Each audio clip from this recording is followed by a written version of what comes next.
Hey guys, tonight we drift quietly into a world of muddy canals, clinking wooden shoes, and a courtyard garden where a single flower might be worth more than your entire savings account and your neighbour's goat. Yes, we're in 17th century Holland, where tulips don't just bloom, they ruin lives. And if you're thinking, oh, it's just a flower story, how bad can it be, let's be honest? You probably won't survive this. There are no safety rails. You're about to witness one of the most confusing, overhyped, and quietly tragic financial collapses in history, caused by plants. So, before you get comfortable, take a moment to like the video and subscribe, but only if you genuinely enjoy what I do here. And drop your location and local time in the comments. I love seeing where in the world you're listening from. Now let's dim the lights, maybe turn on a fan for that soft background hum, and let's ease into tonight's journey together. The morning fog hasn't lifted yet, and you're already ankle deep in the smell of wet soil and hopeful failure. You trudge through a quiet alley in Harlem, past rows of gabled houses with crooked chimneys and suspiciously shiny windows. There's a man standing in a courtyard, staring at a flower like it just whispered the meaning of life to him. It's a tulip. One bloom, orange at the base, white at the tips, with crimson streaks that look painted on by an indecisive god. It's beautiful, but more importantly, it's expensive. Mainstream fact. In the 1630s, the Dutch Republic experienced what is now widely known as Tulip Mania, a period during which tulip bulbs were bought and sold for astonishing sums, some reportedly higher than the price of an Amsterdam townhouse. You watch as the man gently wraps the bloom with a scarf, like it's a newborn kitten. He leans in and whispers its name, Semper Augustus. That's not a flower, it's an investment portfolio. Across the city, taverns are buzzing with numbers. A single bulb might be worth 100-200 guilders, maybe 2,000, maybe 3,000 if it's got stripes and nobody blinks too hard. For context, a skilled craftsman might earn 300 guilders a year. Fringe tidbit, there were reports, possibly exaggerated, of people trading 12 acres of land, a full cart of beer, 4 oxen, and a painting by Rembrandt's cousin maybe for one tulip bulb.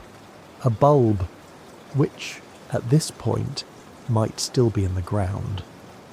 You pass by a bakery where the tulip charts are posted right next to the bread prices. The baker eyes you suspiciously, probably wondering if you're in the market for a loaf or a floral futures contract.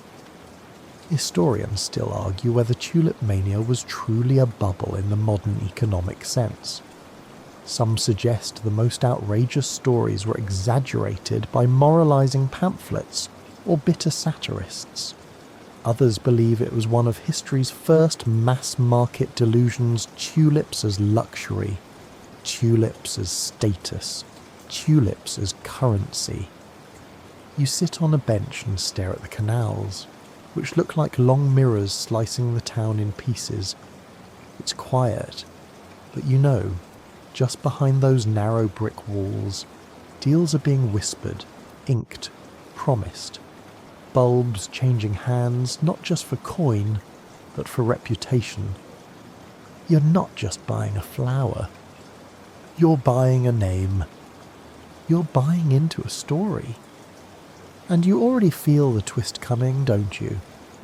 That slight shiver beneath the soil. That first whisper of cold wind before the frost.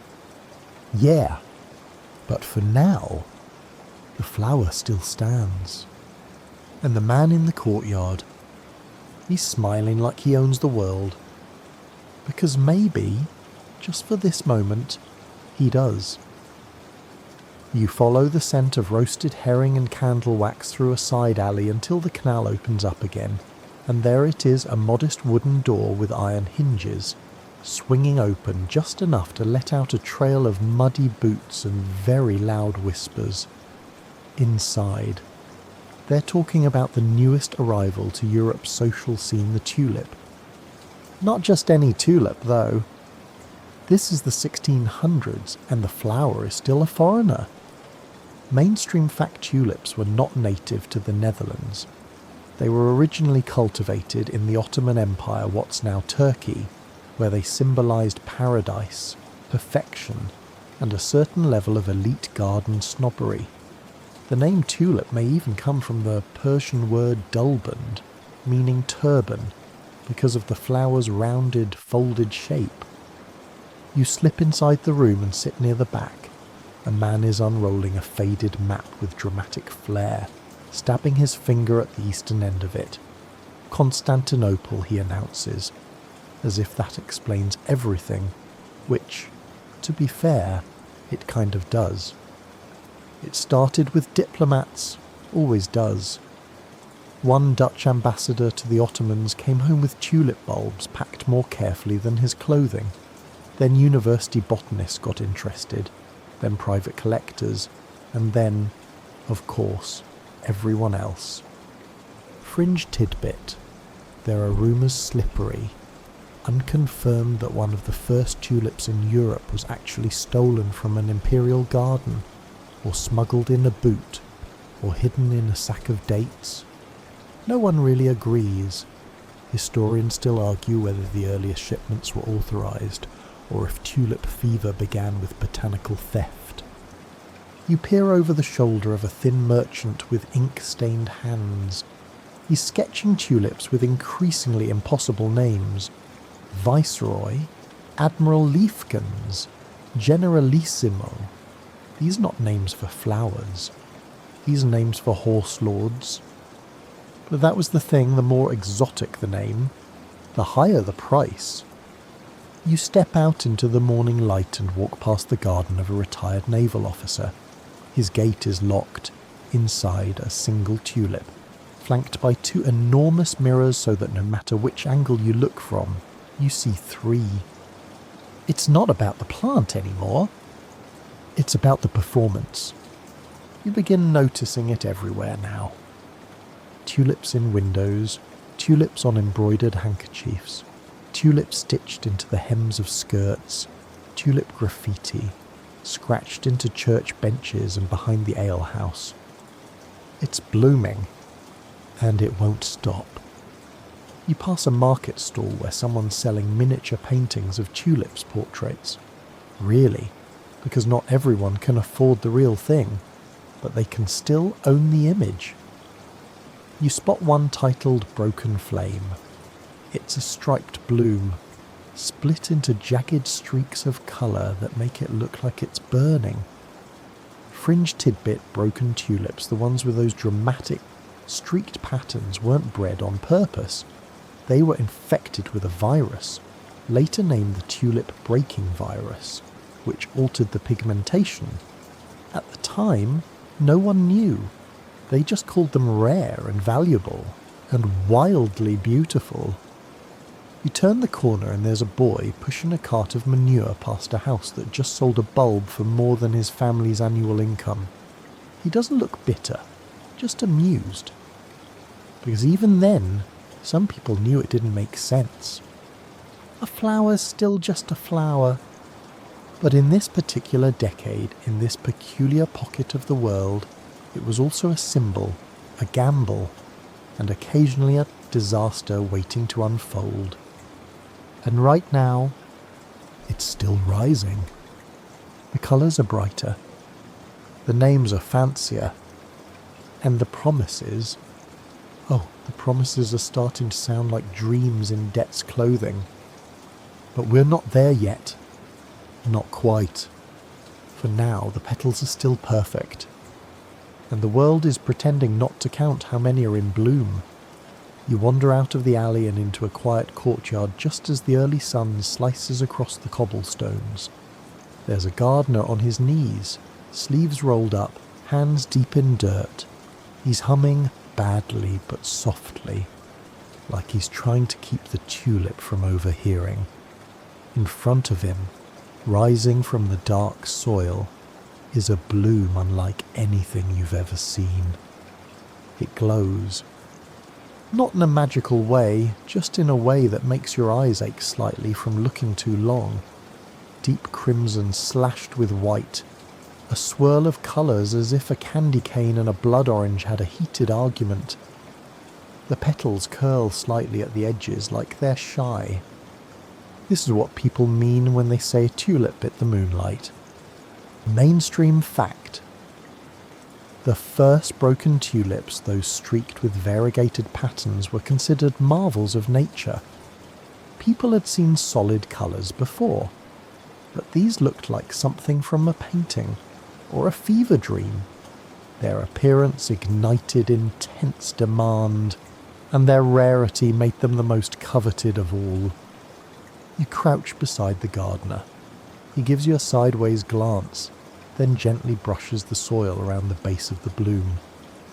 "She's almost ready," he says. You nod. Of course she is.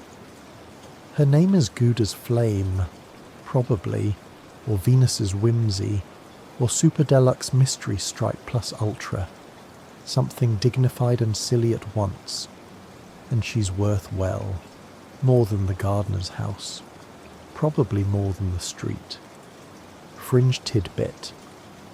One of the most infamous bulbs, Semper Augustus, was sold and resold at astronomical prices, sometimes over 5,000 guilders. At the time, that could buy a furnished home in central Amsterdam, plus servants, and a horse, maybe 2 horses. And here's the thing. The gardener doesn't own the flower. He's tending it. For someone else. Someone wealthy enough to commission the care of a bulb they'll never plant themselves. Someone who comes once a month to inspect it with a monocle and an air of deep misunderstanding. You ask him if he's ever sold one. He shakes his head. Too poor to plant my own, too smart to try. He taps the side of his nose and goes back to humming.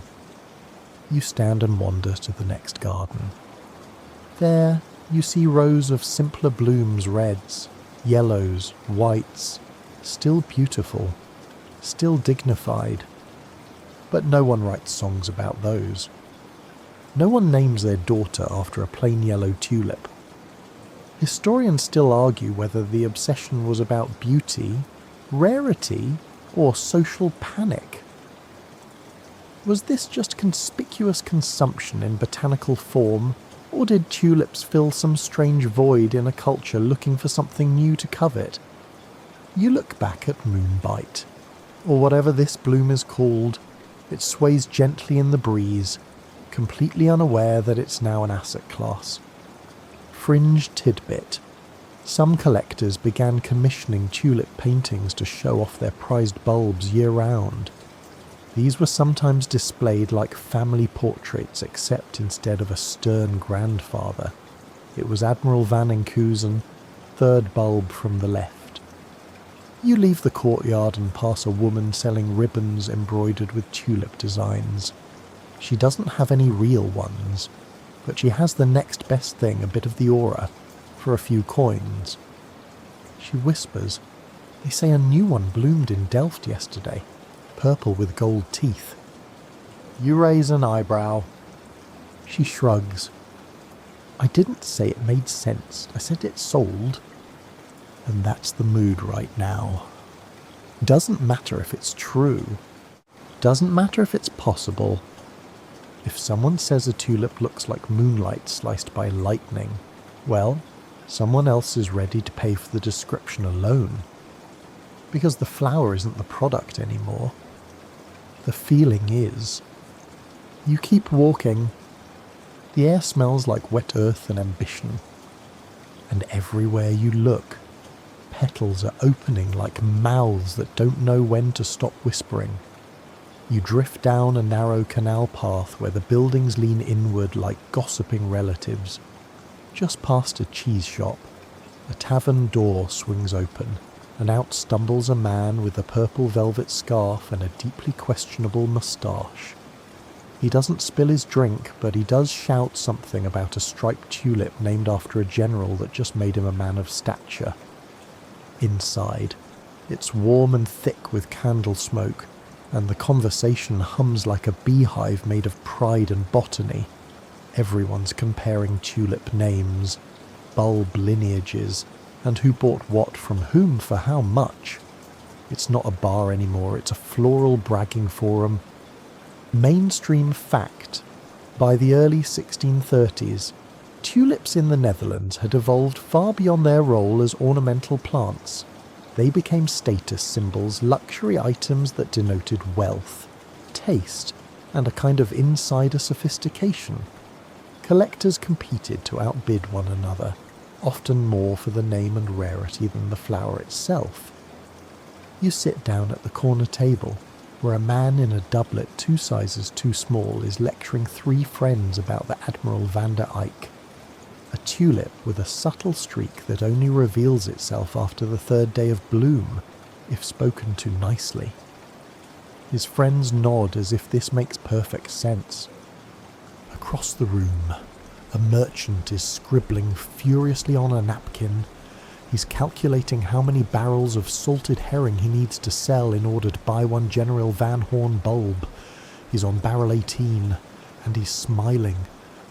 Fringe tidbit: many of the most coveted tulip names, admirals, generals, viceroys, were completely made up. There was no governing body. Growers could name bulbs anything they liked, and the grander the title, the higher the price. One particularly bold tulip was reportedly named Lord of all Nations. Subtle. Back outside, the streets echo with quiet posturing. Wealthy gentlemen strut along the cobbles with tulip petals tucked into their lapels. Ladies lean over balconies comparing bloom patterns like they're trading royal secrets. One woman whispers, "Ours bloomed with 5 stripes this year." The other raises an eyebrow. "Ours had 6, and a curl." You don't know what that means, but apparently they do. Historians still argue whether Tulip Mania was mostly an upper-class phenomenon or a broader social craze. Some evidence points to wealthy merchants and landowners dominating the trade. Others insist the obsession reached bakers, blacksmiths, and barmaids, anyone with a little savings and a dream of petal-shaped profit. You walk into a tailor's shop, where a young man is embroidering tulip motifs onto the cuffs of a customer's coat. He tells you each design is based on a real bulb. Authentic, he says. None of that made-up petal fluff. You nod solemnly. Because we're pretending there's tulip integrity now.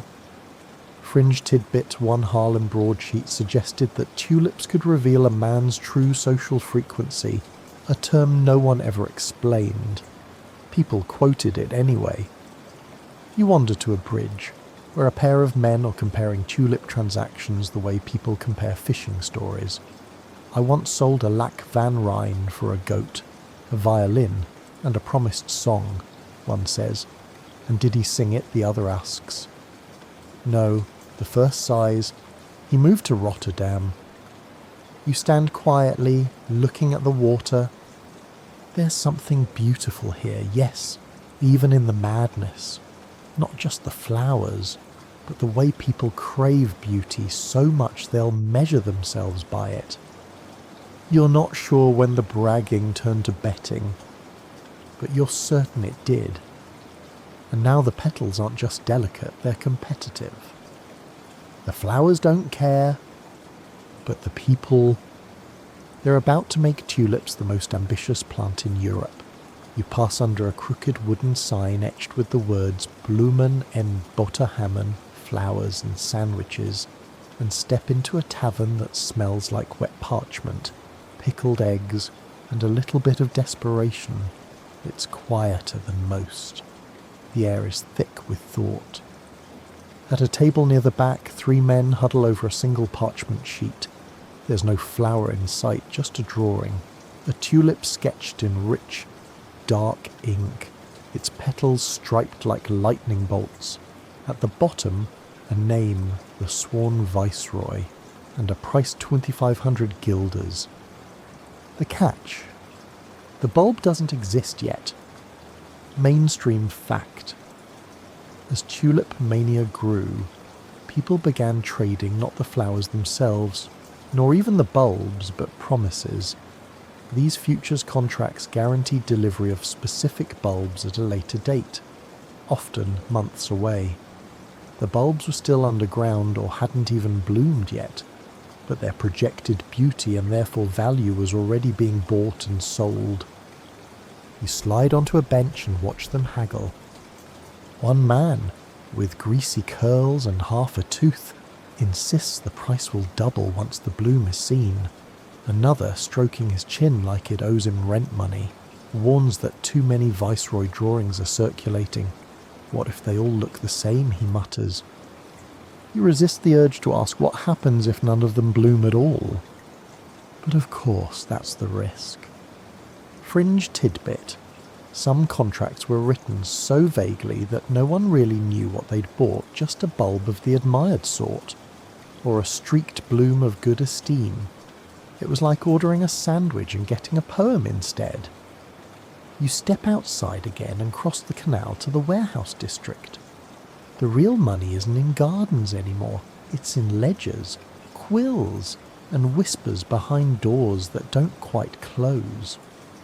A merchant unfolds a long scroll, tapping at entries. Viceroy, 10 shares. General's flame, 3 pending. Admiral's mistake, marked lost. You blink. Admiral's what? He shrugs. It turned out to be yellow, plain yellow. You wince. Someone lost a house on that. Historians still argue how common these speculative contracts were. Were they widespread or just limited to a few overconfident tulip groupies? Some records suggest the madness stayed mostly in urban centres. Others imply it bled into farming communities, carpenters' workshops, and even a few suspiciously well-dressed monasteries. You pass a young couple with dirt under their nails, standing by a produce cart. They're not selling vegetables today. They're selling fractions of a future tulip. 10 guilders gets you a quarter claim on a yet-to-sprout sunfire queen. They smile nervously. You almost wish them luck. Fringe tidbit. There were tulip lotteries in some towns, low-entry games of chance where the winner got a bulb or the promise of one. Losers got drawings, or scented oil, or in one documented case, nothing at all. As night creeps in, the candlelit windows flicker like a warning. You pass a lawyer's house with a stack of bulb contracts on the stoop so high. It leans. He's inside, trying to explain to a customer that the contract says one streaked bloom, not the streaked bloom. Subtle difference. Expensive mistake. The lines are starting to blur. Not just between buyers and sellers, but between real flowers and imagined ones. Between what's blooming in the ground and what's blooming in the margins of a contract in ink and hope. You stop by a shop selling wooden tulips, perfect little replicas with names carved into the stems. They'll never bloom, but they'll never disappoint either. And for the first time, you wonder, would that be safer?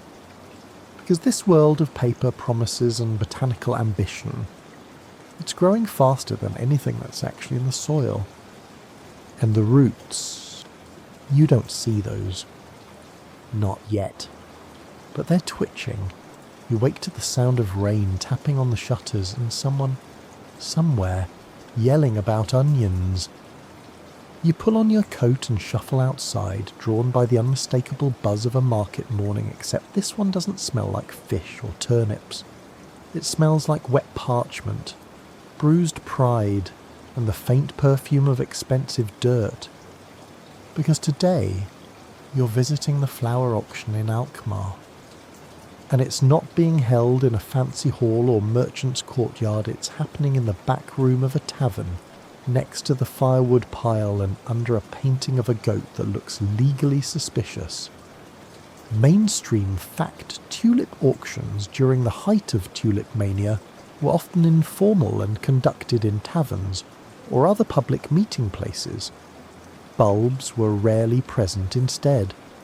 Transactions were based on written descriptions, drawings, and, occasionally, unhinged levels of optimism. You step into the smoky warmth and immediately regret it. It's packed. Men with feathered hats and rumpled collars lean over benches, arguing in numbers. A chalkboard lists names like Admiral of Admirals, Curled Viceroy, Scarlet of Fortune. Next to each, price is written and crossed out and rewritten again. A man announces that one Gouda flame bulb is just sold for 2,400 guilders, 2 barrels of beer and an accordion. You nod like this is a normal Tuesday. Fringe tidbit. At the height of the craze, there were even bulb option contracts, where people could pay a small fee for the right to buy a bulb at a future price, kind of like putting a down payment on a dream made of plant flesh. The auctioneer slaps his palm on the table. Next, lot 31. 1 bulb of the Purple Emperor's second blush, grown in the fine soils of Nkuzen strong root. Honest curve. You are now witnessing someone selling a vibe. The buyer, an older man with an alarming amount of velvet, bids 2,000 guilders. The tavern erupts. Someone near the fireplace falls over laughing. A younger merchant raises the bid with a wink and the promise of 2 swans and a cellar full of cheese. You blink. Did he mean actual swans? No one checks. No one can check. Because here, everything is happening in the future tense. The bulbs still underground, sometimes not even dug up yet. The flowers not blooming for weeks, but the deals are moving fast, each bid more breathless than the last. Historians still argue whether these auctions were driven by genuine belief in tulip value, or simply social momentum, the rush of shared delusion, a contagious need to not be left out. But one thing is clear, the bulbs aren't the point anymore. They're placeholders for wealth, for ambition, for a kind of elegance that no one really understands but everyone desperately wants to be seen believing in. Fringe tidbit. In at least one auction, a buyer paid the price of a large house for a bulb that turned out to be a common onion. The seller vanished. The tavern rebranded itself as the Honest Tulip. Irony levels 9 out of 10. You sip bad wine and watch as the chalkboard fills and empties. Names shift. Prices dance. A man cheers at a sale and immediately tries to resell what he just bought to someone next to him for more. It works. Someone scribbles the deal on a napkin. It counts. And yet, no one's holding a bulb. No one's seen a flower. But the room is buzzing like a beehive full of flowerless faith. You step out as the rain softens, back into the mud and fog and the faint scent of real soil. The world feels quieter out here. Slower, like it still belongs to something solid. But back in the tavern, they're trading pieces of spring that hasn't come yet. And they're acting like it's already summer. The sky over Harlem has the colour of cold pewter, and you're standing ankle deep in slush beside a baker who just sold his family's bread oven. Not for money, for a tulip bulb. Or rather, a promise of a tulip bulb. One with a name that sounds more like a bedtime story than a flower the eternal fire of Holland. He pats the contract like it's a newborn. It'll triple by spring, he says, with the same nervous energy of someone who's just bet their socks on a horse with only 3 legs, but a really good attitude. Mainstream fact. During the height of tulip speculation, many ordinary citizens, bakers, brewers, barbers began selling or bartering valuable assets, furniture, tools, even land in exchange for bulbs they believed would soon make them rich. It became, for many, less about flowers and more about escape velocity. You walk with him through the frozen street as he lists all the things he'll buy when the flower blooms a bigger house. Maybe a second horse, a tiled stove like the notary has, and a goose, a personal goose. You nod. You don't have the heart to say what you're thinking, because you've seen too many people holding too many pieces of paper with the same hopeful grin, and not a single one of them has actually smelled a tulip. Fringe tidbit. Some men took to carrying sketches of their future tulips tucked in their coats, like portraits of lovers they hadn't met yet. If someone asked to see it, they'd present the drawing with a sigh and say things like, "She's going to be magnificent." The baker invites you in for tea, which he now brews over a campfire stove in the corner, beside the empty stone oven. He shows you the parchment-aged, signed, smudged. It promises a bulb that shall bear streaks of crimson not unlike a comet's tail. You try not to laugh. You succeed. Barely. Historians still argue whether most of these ordinary folks were driven by greed or desperation. Was this economic irrationality, or simply economic hope, when everything else felt impossible? Tulips were a bloom-shaped, maybe. The baker's wife brings in a bundle of laundry and glances at the contract. Her expression is unreadable. She doesn't say anything. She just sets the tea down and walks out. You finish your cup and thank him. Outside, you pass a blacksmith hammering something with more aggression than usual. He stops long enough to say he's ordered a rare double-frilled sunburst admiral and paid for it with 4 pigs and his neighbour's wheelbarrow. When asked what he'll do with it, he shrugs. Might trade it for 2 horses or a painting. Fringe tidbit. One woman reportedly traded a family Bible, a pair of lace gloves, and a sapphire hair comb for half a bulb share. She kept the receipt folded in a wooden box lined with lavender. When the market collapsed, she turned the box into a sewing kit. You walk along the canal now, where the ice has started to crack around the edges. Reflections shimmer. Above you, the gables of expensive houses peak like smug eyebrows, silently watching the parade of flower chasers march through slush.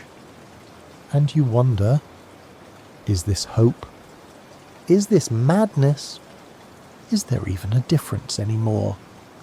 At the market square, a man is shouting tulip names like they're spells. Viceroy Admiral Leafkins, the morning fire of Zaan people rush forward, waving coins, promises, bacon. Someone trades a goat. Another trades the promise of a goat. And no one blinks. Because the flower they haven't seen yet, it's going to change everything. You're standing under the eaves of a fishmonger's stall, rain dripping down the back of your collar, watching a man argue over how many loaves of bread a tulip bulb is worth. Not a tulip. Not even a blooming bulb. Just a lumpy, papery brown nub pulled from a sack like someone tried to smuggle disappointment. 10 loaves and a smoked eel, he insists. The seller laughs. This one it's worth a canal boat, my friend. The fishmonger throws up his hands and stomps away, muttering something about flower people needing a good splash in the harbour. You, of course, stay to see what happens next. Because this bulb is now the size of a small myth. Mainstream fact during Tulip Mania, the bartering system went fully haywire. Some tulip bulbs, especially rare striped varieties, were traded for extravagant goods land, livestock, furniture, entire livelihoods. A well-documented example included an offer of 12 fat sheep, a silver goblet, a cartload of grain, and 2 full kegs of wine for a single tulip bulb. You wander deeper into the square where a man is making trades from the back of a donkey cart. He has no tulips, only drawings. He's already swapped 1 sketch of Admiral van der Eyck for a month of lodging, a sack of barley, and 3 pairs of shoes. The shoes are mismatched. No one cares. Fringe tidbit: some tulip traders started accepting bulb bundles, random assortments of unknown bulbs, packaged like mystery loot boxes. You'd open them in spring, and sometimes you'd get treasure, other times yellow, just plain yellow. The shame was real. You pass by a cloth merchant whose tent flap is open just enough to hear him whispering about a deal gone bad. He traded a high-backed chair, a gold ring, and a full chest of linen for what turned out to be a mislabeled daffodil. The label read, "Star of Harlem." It bloomed, disappointingly. He burned the label, kept the flower, buried the contract. Historians still argue whether these trades were formalised through any system of appraisal, or if the whole thing was just mutual optimism layered on top of communal hysteria. Some records show contracts, others suggest handshakes and ale sealed most deals. You stop by a window where a maid is sketching a tulip in charcoal on a scrap of wood. It's not for sale. It's a copy of a flower her employer owns but won't let her near, so she draws it from memory. "It's called Queen's Echo," she whispers. "Supposed to have gold specks. I only saw it once, when she brought it home in a silk pouch." You ask if she'll trade the sketch. She stares, then says, "Depends. What do you have?" You hand her a cinnamon stick and a flat piece of chalk. She shrugs. Fair.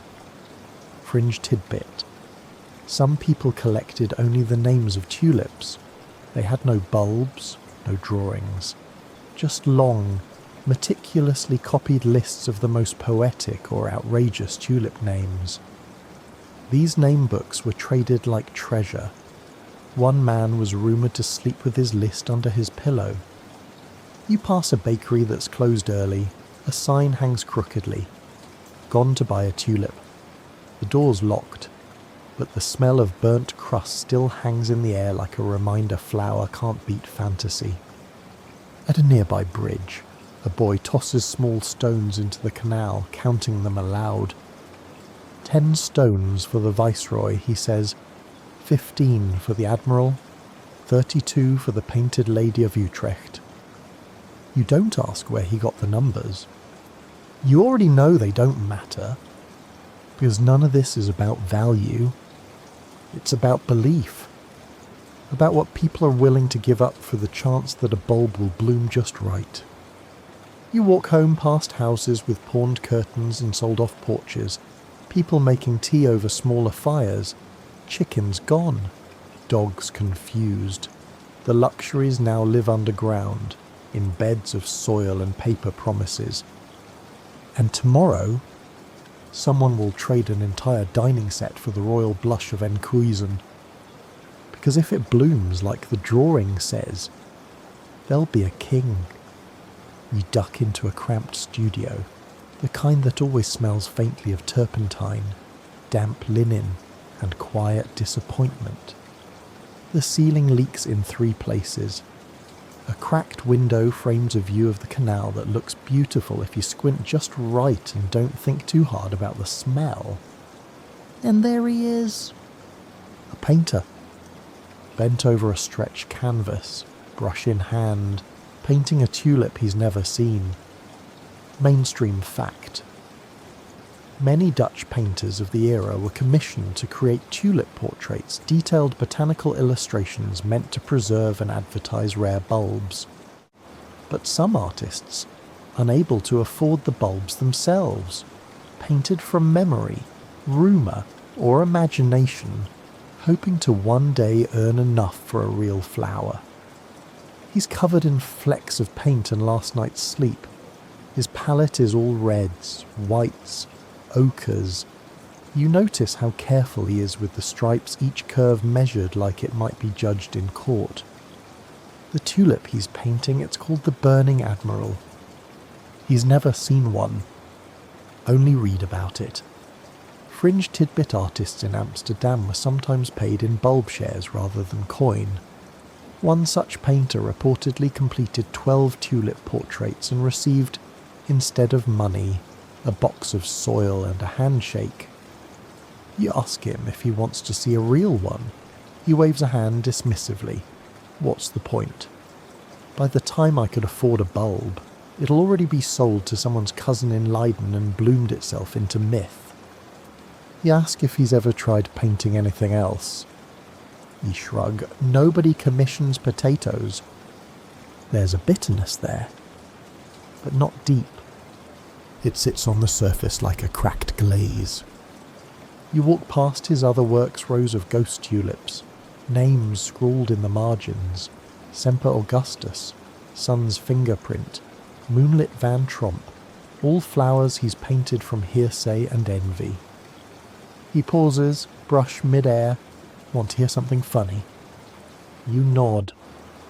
I painted one that sold for 50 guilders.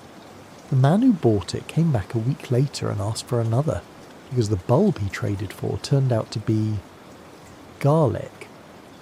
You snort. Grins, then returns to his work. Historians still debate how painters navigated the tulip boom. Some benefited handsomely, producing lavish illustrations for catalogues and contracts. Others were frozen out, unable to participate in a world where pigment couldn't match petal speculation. You glance back at the canvas. The tulip he's painting doesn't quite look real. It looks better than real. Like it bloomed once in a dream, was described in a fever, and recreated in a moment of longing. Fringe tidbit. A few painters began inventing tulips entirely. One known as the cartographer of colour created a map of a fictional garden filled with flowers so rare, no one dared question their value. One of them, the Widow's Breath, sold as a sketch for 600 guilders. You leave the studio as dusk slips over the rooftops. Lanterns flicker in the windows. Somewhere, someone is reading a bulb contract by candlelight, their eyes twitching between words like admired and speculative. And the painter, he's still inside, still making something beautiful, still chasing a flower he may never touch. Because in this moment, it's not about money. It's not even about fame. It's about capturing the thing everyone else is selling, but no one has time to see. A single bloom. Still. Unmoving. Impossible. And somehow, worth more than gold. The streets smell like beer foam and wet boots. And somewhere nearby, someone is burning a bad contract. You're standing in the middle of a cramped dining hall, packed shoulders to shoulder with wool coats, steamy windows, and the rising scent of doubt. A candle gutters in its holder. A tulip bulb sits on a plate where a roast should be. No one's laughing anymore. It smells like dirt and anxiety. Mainstream fact. As tulip speculation reached its fever pitch in early 1637, even those fully invested began to feel the strain. Prices became wildly erratic. Bulbs were traded multiple times a day without anyone stopping to question what would happen when spring came and real flowers replaced fantasies. Someone opens a window, and a gust of cold wind knocks a paper contract off the wall. It lands in a puddle of spilled ale and slowly melts. A man near the fireplace is pacing in tight circles, muttering about how it was worth 3 times that just last week. His friend nods, eyes fixed on the bulb on the plate. They don't eat. They just stare. You move toward a nearby bench and overhear a quiet conversation between a brewer and a man who might be a notary or a poet. It's hard to tell anymore. they're trying to trade a bulb for an actual bag of rye. The baker declined. He's moved on to onions. Fringe tidbit. There were reports of people trying to sell bulbs back to the growers, only to find the growers had already sold the same bulb 3 times and had no idea where it physically was anymore. You leave the tavern. Out in the square, the colours feel washed out. There are fewer flowers in windows, fewer posters. The chalkboards that once shouted Gouda's flame in big loops now say things like discount peonies or hot soup no questions. Historians still debate whether there were clear signs of the collapse before it happened. Some say yes, the sudden surge in short-term resales, the lack of physical bulbs, the increasingly odd trades. Others argue that no one could see the end, because they were all too busy watching the line go up. You pass a townhouse where a man is frantically measuring bulbs with calipers. They've shrunk, he hisses to no one in particular. They're smaller this year, aren't they? You don't answer. Inside a candlelit room across the street, a family is eating quietly. No contracts, no whispers, just you. They're the ones who didn't invest, the ones who thought it smelled funny from the beginning. They glance out the window and lock eyes with you. Their expressions say, "We stayed poor, but we stayed sane." Fringe tidbit. A few towns began holding informal bulb confession circles, where people sat in a circle and admitted how much they'd spent on tulips, then quietly drank mulled wine and agreed never to speak of it again. The cold is sharper now. It bites your fingers, and the laughter that once floated like chimney smoke is gone. In its place, nervous arithmetic. People whispering about delivery dates and dried bulbs and who's still willing to buy. You cross a canal bridge and look down at the ice. Someone's dropped a bouquet of paper tulips onto the frozen surface. They lie there, slowly soaking, ink bleeding outward like regret. Because this is the tipping point. The petals still exist, but the magic is thinning. And for the first time, people are starting to notice that you can't pay rent with potential. You hear him before you see him. A stout man with red cheeks, boots slick with slush, and a voice that would rather shout than speak. He's marching up and down the main square, clutching a folded parchment like it's a royal decree, and bellowing, "Have bought the Admiral of Admiration." Nobody applauds. Mainstream fact Admiral of Admiration was one of many real tulip varieties circulating during Tulip Mania. Its rarity and flamboyant name made it one of the more sought-after bulbs in the frenzy, often fetching outrageously high sums. The man waves his contract like a sword. He's beaming, glowing, proud enough to burst. You sidestep a puddle and follow as he announces to the bakery, the apothecary, and a wagon full of confused chickens that he traded his cheese shop for a single bulb of the Admiral. The bakery doors stay closed. The chickens remain unimpressed. You ask what the Admiral looks like. Crimson with gold flames and a tip like a candle wick, he says with absolute certainty. She'll bloom in March, and then I'll be richer than the Butter Guild. You nod slowly. His nose is running. Fringe tidbit cheese merchants in Harlem were among the most frequently mocked in satirical pamphlets during Tulip Mania, often depicted as gullible, greedy, or utterly convinced that Gouda and bulbs were interchangeable currencies. He's pacing now, rehearsing how he'll decorate his new manor, which doesn't exist yet. He plans to commission a tulip-shaped chandelier, hire an architect who understands floral angles, name his children after petals. You glance at his shoes.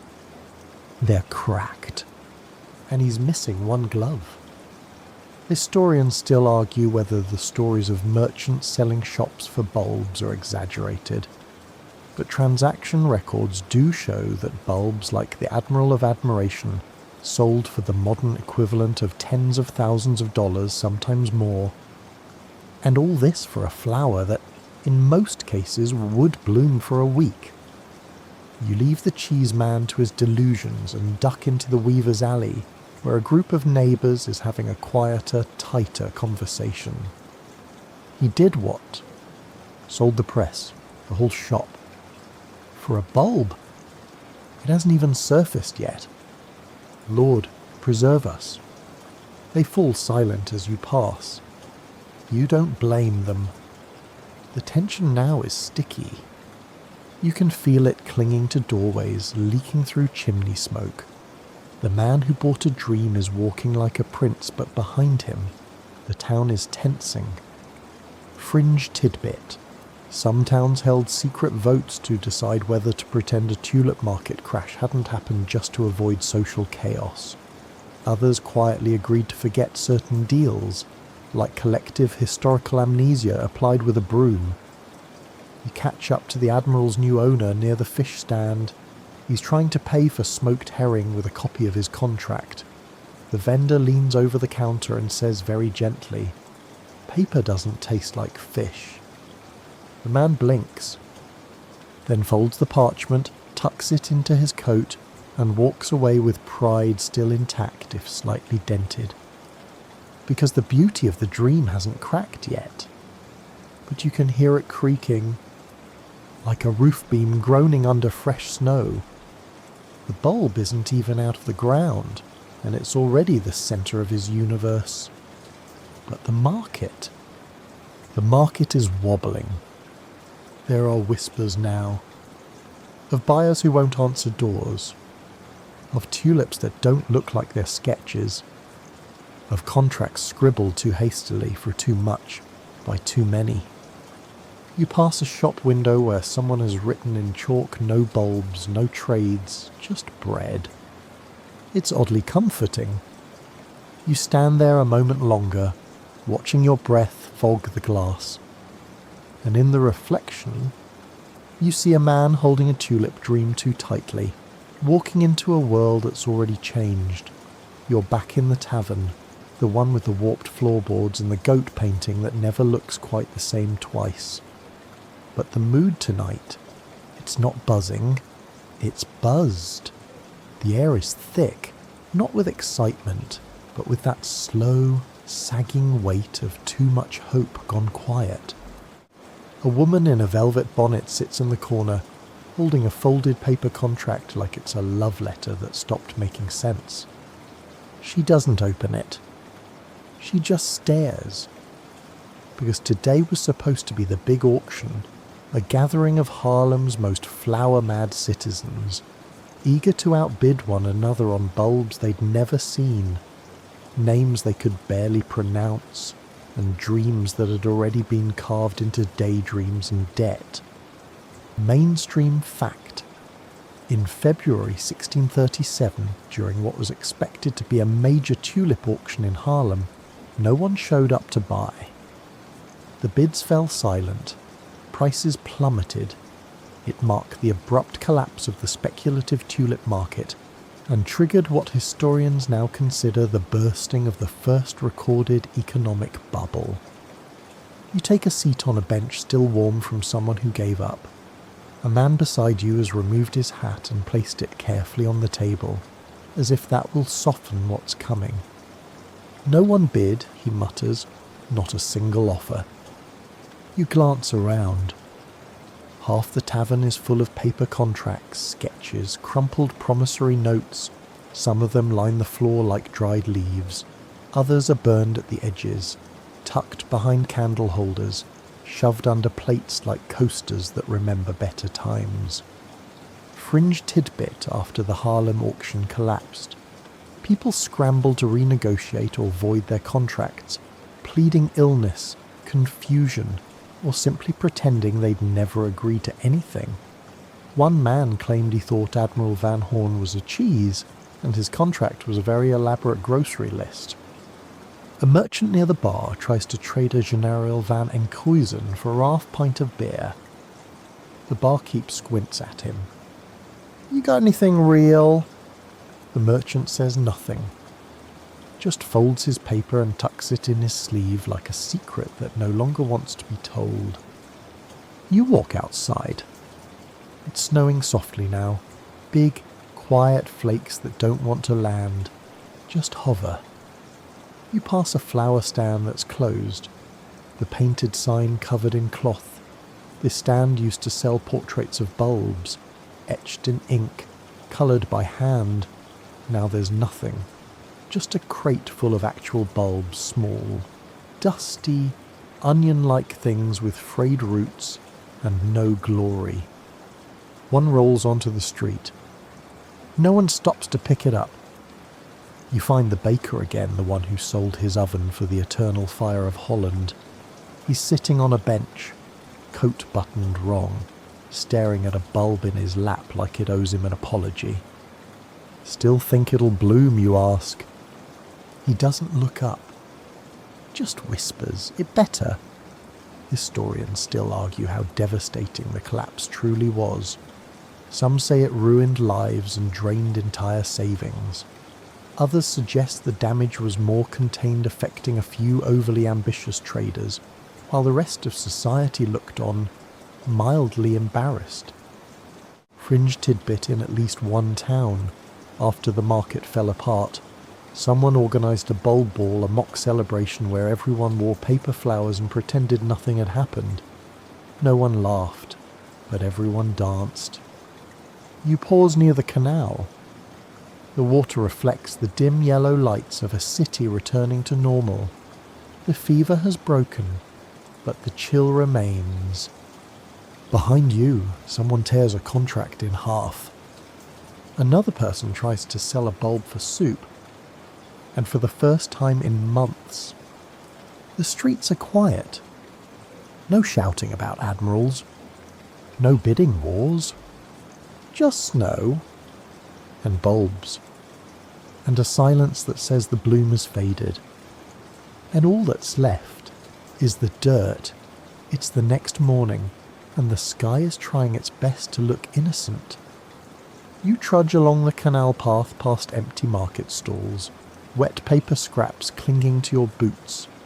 The wind is soft, but it carries the scent of something broken, not like fire or ruin, but like parchment soaked in regret. At the edge of the square, the Tulip man is packing up his crates.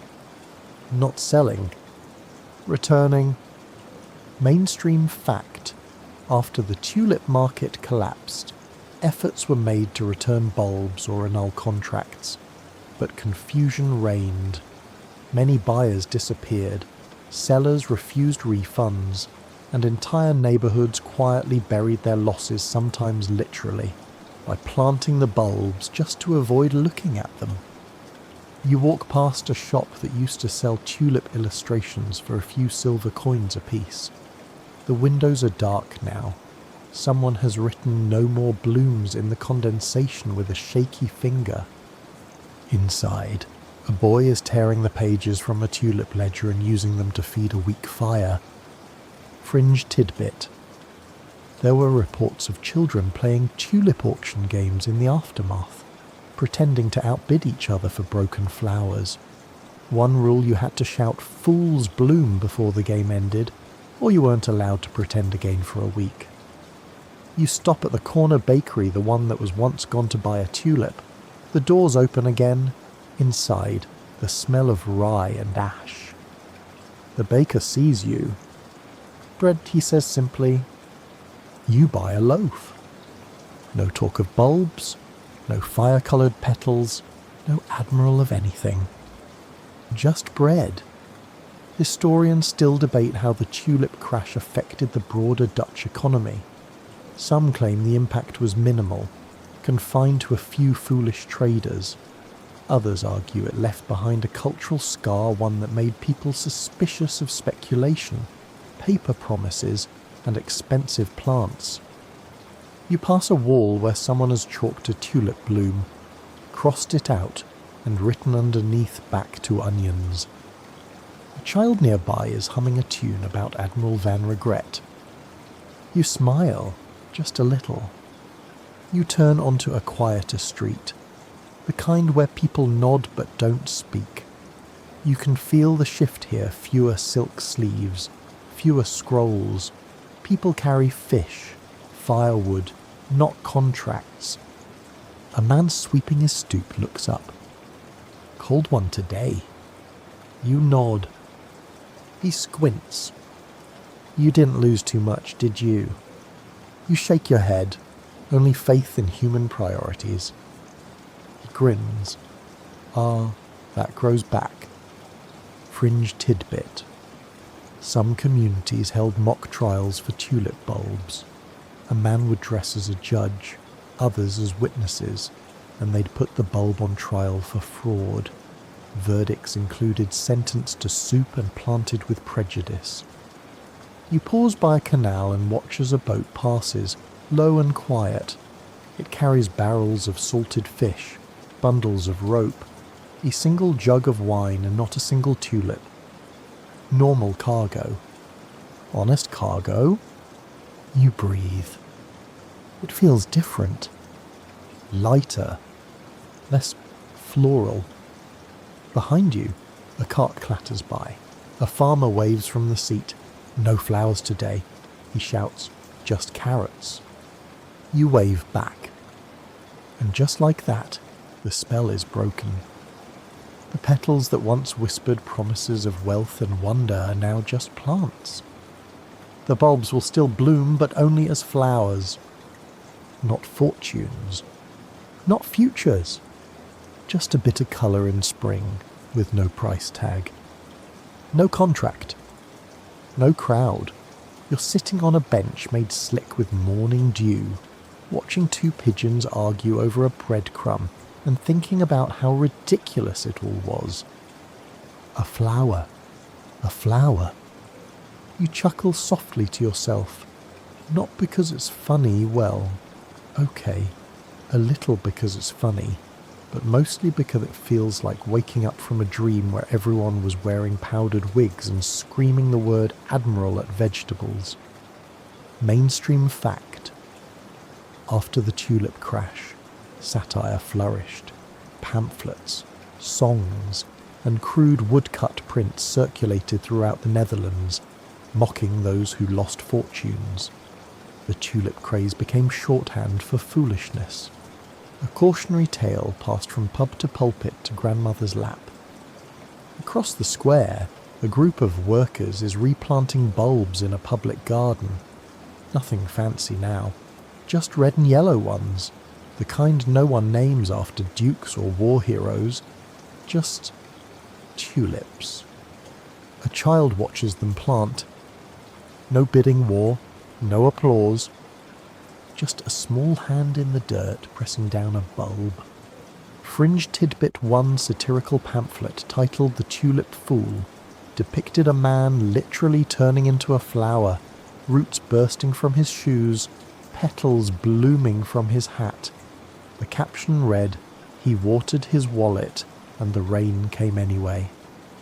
You wander through a side street and spot an old man pulling parchment from his fireplace. He's not reading them, just feeding the flames. You peer at the top of one contract for 2 bulbs of the painted Admiral and 1/2 of Viceroy. He catches your eye and shrugs. Winter's not over yet. You nod and keep walking. Historians still argue whether the Dutch truly learned a lesson from the tulip bubble. Some say it curbed speculation for a time. Others point out that, soon enough, the country was back to trading sugar, spices, and beaver pelts with alarming enthusiasm. You pass a woman selling simple tulip sketches 5 guilders apiece. You stop.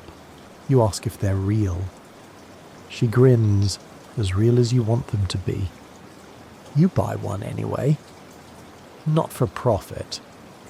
Just because it's pretty. Fringe tidbit a rumour surfaced in the 1640s that one of the Semper Augustus bulbs had been ground into powder and used as face rouge by a merchant's wife. The merchant was never heard from again. By mid-morning, the fog lifts, and in its place, life. No more breathless bets. No more velvet-cloaked fortune hunters with paper gardens. Just markets selling apples and onions again.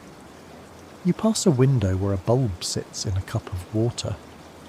No name, no tag, no frame. Just waiting to bloom.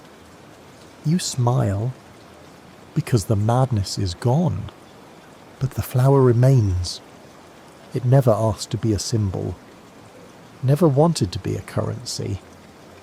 It was just a bloom, caught in the crossfire of imagination and greed. And now, it gets to be a flower again. The canal path is dry now, the frost receding like a tide of old worries, and the town feels like it's learning to speak in a quieter voice. You walk past shuttered stalls and open gardens. No one is shouting tulip names anymore. No one is drawing contracts in the corners of taverns. Instead, you hear sweeping, real brooms, real porches, real people. You breathe in, and it smells like bread, wet brick, and last year's dreams being gently composted. Mainstream fact. After the tulip crash, the Dutch flower trade didn't disappear, it stabilised. Tulips continued to be cultivated and sold, but the frenzied speculation vanished. They became beautiful again, ornamental, what they were always meant to be. You walk past the home of the merchant who once wore 6 rings and whispered about Admiral Van something. His windows are bare now. His porch has a pot of hyacinths. No sign, no audience, just a pot, just a flower. Fringe tidbit. Some families quietly buried their bulb contracts in their gardens as a sort of symbolic surrender paper turning back to earth, like admitting they'd planted hope in the wrong place. A boy jogs past you, clutching a bulb in one hand and a loaf of rye in the other. His mother calls from a window. Don't trade it this time. He laughs and keeps running. You grin, because that's the thing people remember. They joke now.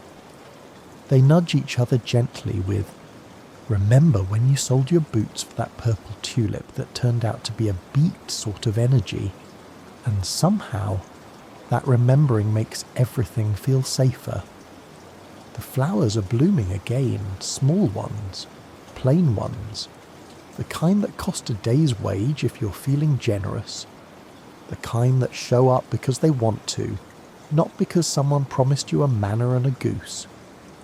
Historians still debate how much emotional fallout lingered in Dutch society. Some say the humiliation was quickly laughed off. Others believe the shock of financial collapse hung over the culture like a fog for decades, quietly shaping the Dutch attitude toward money, debt, and spectacle.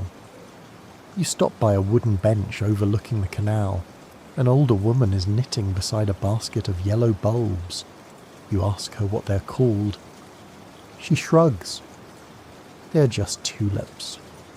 No titles. No boasts. Just roots and patience. Fringe tidbit, a tavern in Leiden reportedly renamed itself the Sober Bloom after the crash and offered free bread to anyone who swore off floral investment. The owner kept a flattened tulip bulb under glass behind the bar. You sit for a while, listening to the wind ruffle the water. In a nearby courtyard, 2 kids are playing a game with petals pulling them off one by one, guessing names like General Muffin and the Toasted Flame of Friesland. They're making them up, of course. But no one's writing contracts. No one's offering goats. And that makes all the difference. Because the petals still fall, the roots still grow, but the fever has finally broken.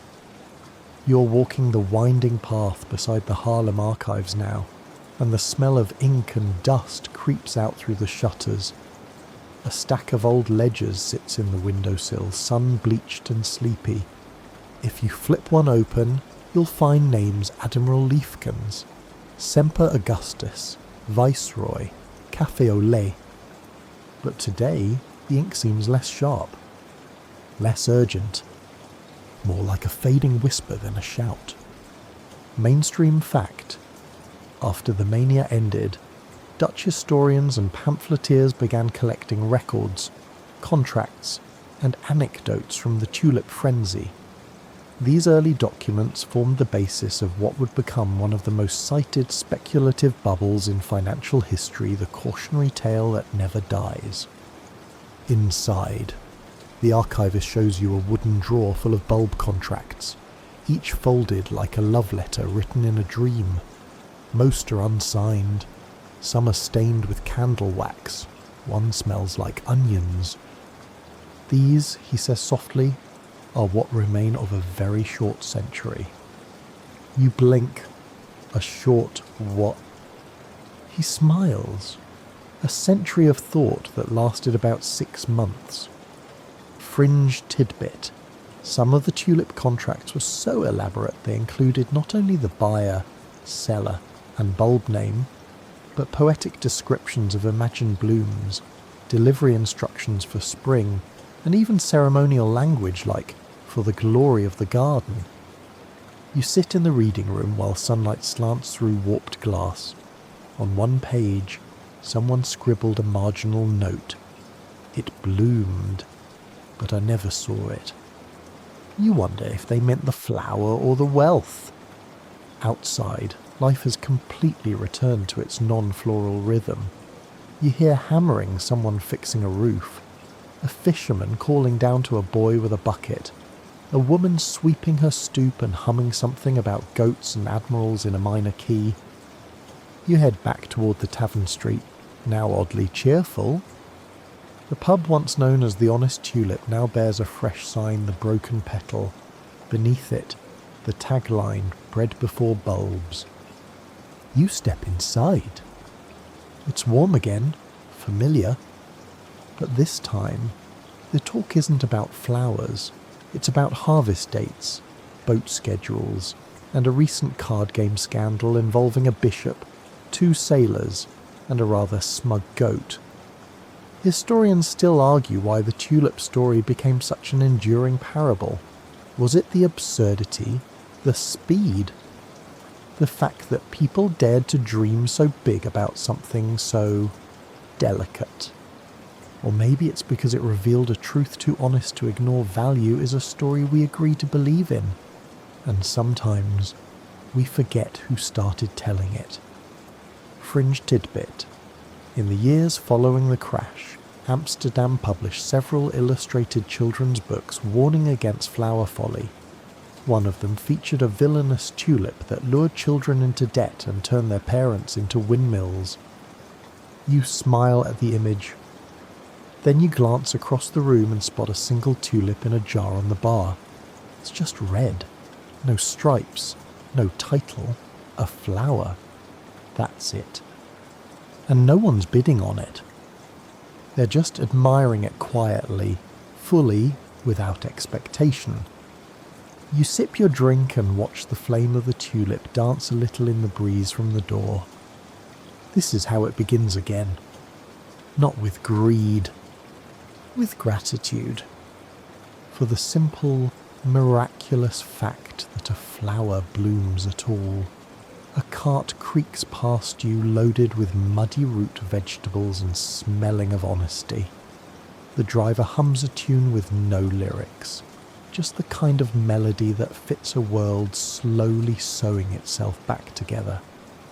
You follow the path to the old greenhouse, the one that used to guard its tulips like royal jewels. Its glass panes are cleaner now, less fogged by ambition. Inside, the rows of blooms are modest, nothing striped, nothing gold-edged, just pinks, yellows, a few hopeful purples. And not a price tag in sight.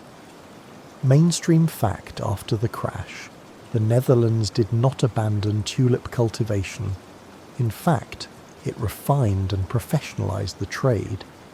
Tulips became the pride of Dutch horticulture not as speculation, but as artistry.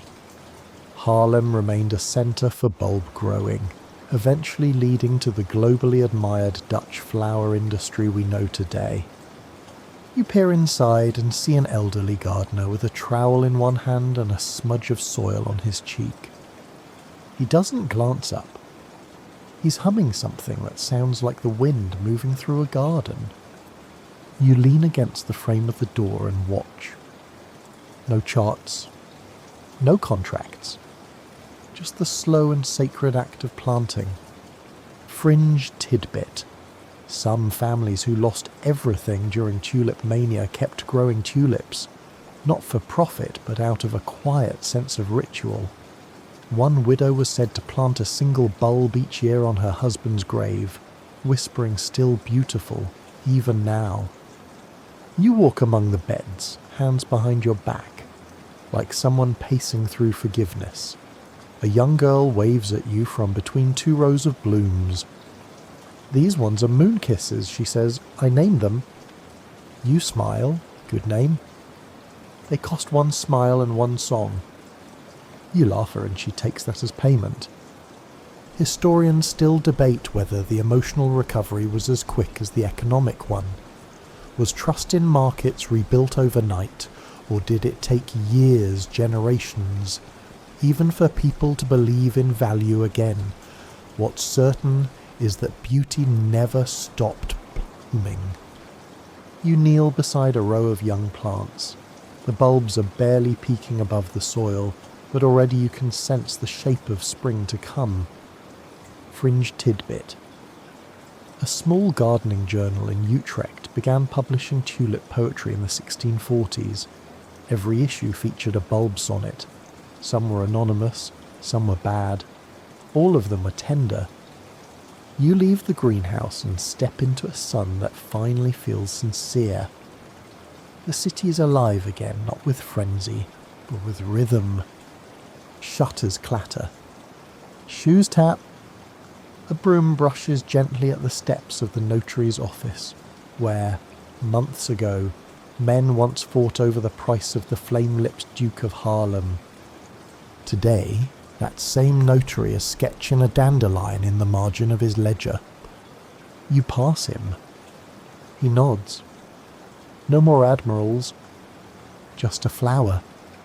And that's the truth that lingers now, like the last streak of pink in a spring dusk.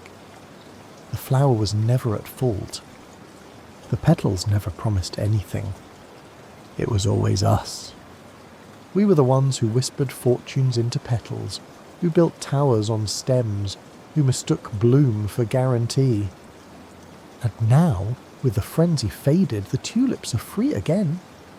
Free to grow, to fade, to return, and be admired, not auctioned. You wander through a quiet lane flanked by brick houses with window boxes now blooming with modest tulips. No golden names, no legends etched on scrolls, just flowers, simple, earnest, perfectly ordinary flowers. And yet, as the wind lifts the petals just slightly, you feel something ghost-like trailing in their wake. Not sinister, just remembered. Like an old rumour that never completely stops humming. Because the story of the tulip didn't vanish. It echoed. Mainstream fact. Though the Dutch tulip craze ended in the 1630s, its legacy lived on not just in economics textbooks, but in cultural consciousness. The term Tulip Mania became shorthand for irrational markets and speculative bubbles. It was referenced in literature, sermons, political satire, and centuries later, on the stock floor. You pass a group of students well. Apprentice scribes may be debating something on the steps of the city school. One is waving a thin book in the air, shouting. It was never about the tulips, it was about trust. The others groan. One says, "You can't eat trust." Fringe tidbit. In the 18th century, French salons hosted tulip parlour games where guests would invent the most ridiculous flower names and try to sell them to one another using fake guilders. The winner received a real tulip, usually red, usually very unimpressed by the game. You walk on... Someone behind you hums a tune with lyrics you almost recognise. Buy a bloom and build a house. Paint the petals. Feed your spouse. It trails off. You pass a merchant painting over the old sign on his storefront. The bottom layer says Bulb Emporium. The new layer Wool and Wood Goods. You catch a faint glimpse of the word Viceroy still visible beneath the paint. He catches you looking. Let the flower go, he says with a wink. I'm trying, you reply. Historians still argue over whether Tulip Mania should be considered a genuine financial bubble or simply a social curiosity inflated by satire. Some economists suggest it didn't cause widespread ruin. Others claim it marked the first crack in the trust between markets and the people who want magic from them. You stop at a library window where a display case shows two documents. One is a bulb contract from 1637. The other is a cryptocurrency advertisement from last year. The caption some blooms never change. You laugh, because the point was never just about tulips. It was about the human habit of dreaming big and leaping blindly. Fringe tidbit, a German philosopher in the 1700s, wrote a whole treatise titled On the Delicate Madness of Floral Ambition, where he claimed the tulip craze was evidence that humanity would never stop trying to trap eternity in a vase. You stand at a canal now, leaning on a rail that didn't exist during the frenzy. Below, the water flows calmly. A boat passes plain, low, slow. The only cargo a crate of soil and a sleeping cat. You smile. Because the world didn't end when the tulips stopped being expensive. It kept turning. It kept planting. And quietly, it learned that some petals fade. But the stories grow legs. They cross borders. They get retold with bigger numbers, brighter blooms, and new villains. And eventually, they come back wearing a new flower's name. The cobblestones beneath your feet are warm now, finally warmed by spring, not speculation. Birds trill from the rooftops like they've always known something we didn't. The tulips in windows don't bother performing anymore. They just exist, bloom, fade, return, quietly, defiantly ordinary. But you're still haunted by the question, was it really that bad? Mainstream fact. Even today, economists, historians, and philosophers continue to debate the scale, impact, and meaning of Tulip Mania. Was it a financial disaster, or just a niche mishap with dramatic storytelling? Was it a true economic bubble or a 17th century media exaggeration? You sit on the low stone wall outside the notary's office. A group of elders shuffle past, one chuckling about his cousin who once sold an entire brewery to buy a tulip named Duke of something or other. Another replies, well, at least he got the beer first. Laughter. It sounds more like therapy than mockery. Fringe tidbit. In the 19th century, Dutch newspapers revisited the tulip craze with a tone of mild embarrassment and historical pride, treating it as both a national cautionary tale and an odd badge of honour. We made flowers too powerful. Then we stopped. Kind of. You glance across the canal, where a painter is working on a mural not of tulips, but of the contracts. He sketched them like leaves crumpled, blowing across a field. No names, no numbers, just fluttering ghosts of what might have been. It's weirdly moving. Because the real damage wasn't just the money, it was what people believed the money meant. A bulb wasn't just a flower, it was a future, a house, a name. And when it didn't bloom, it wasn't the soil that cracked, it was the story. Historians still argue whether anyone was truly ruined. Some say the records were exaggerated by pamphlet sellers and bitter poets. Others believe shame simply wiped the ledgers clean. You can't audit embarrassment. Fringe tidbit, a British economist in the 1920s, tried to recreate the tulip bubble using daffodils and fake currency. It ended when participants began hoarding the paper coins and refusing to trade. The experiment ended with a fistfight over a wilted narcissus. You stand, stretch, and walk back toward the marketplace. It's busy again, but different. The stalls sell things that can be eaten, worn, held. Even the flower stand only carries small bundles, wrapped in string, sold by weight, not by lineage. And then you see it. A tulip standing in a crate of 10 others, plain white with a faint pink blush.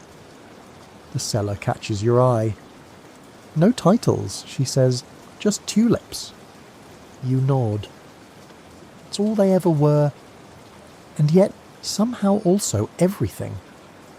Because if this story proves anything, it's that we don't just want beauty, we want to own it, predict it, profit from it. But beauty doesn't like rules, and neither do flowers. And now the sun begins to slide down the sides of the houses like syrup, slow and amber and full of silence. The canal is still, holding reflections like memories, and the last flicker of the day settles on a garden. You step inside one final time.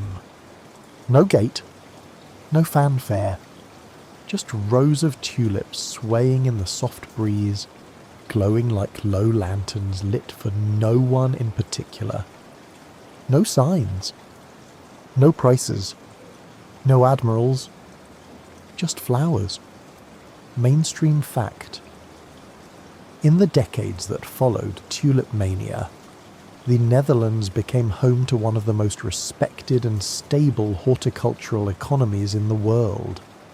The disaster gave way to structure, regulation, and pride not in prices, but in petals. You walk slowly between the rows. They're not flawless. One is half bloomed. Another has a bite taken out of it, probably a rabbit. But each one is real, rooted, present. No contract promises, just truth in soil. Fringe tidbit.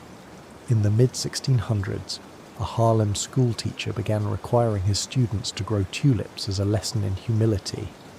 The flower, he wrote, does not ask your opinion. It simply grows, or it does not. You sit on a bench at the far end of the garden.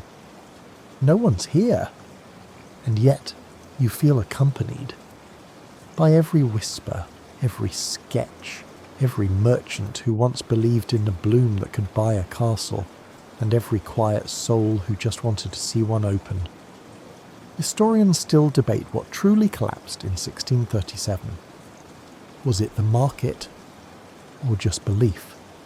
Fringe tidbit, a letter from a Harlem weaver, found centuries later, ends with this: it did not bloom that year, but neither did I, and now we both begin again. The bell tower rings once in the distance, not to warn, just to mark. The breeze picks up, the tulips shift, and in their movement there is no fear, no greed, just the rhythm of life returning to itself, not as a warning, as a welcome. And now let it all grow quiet around you.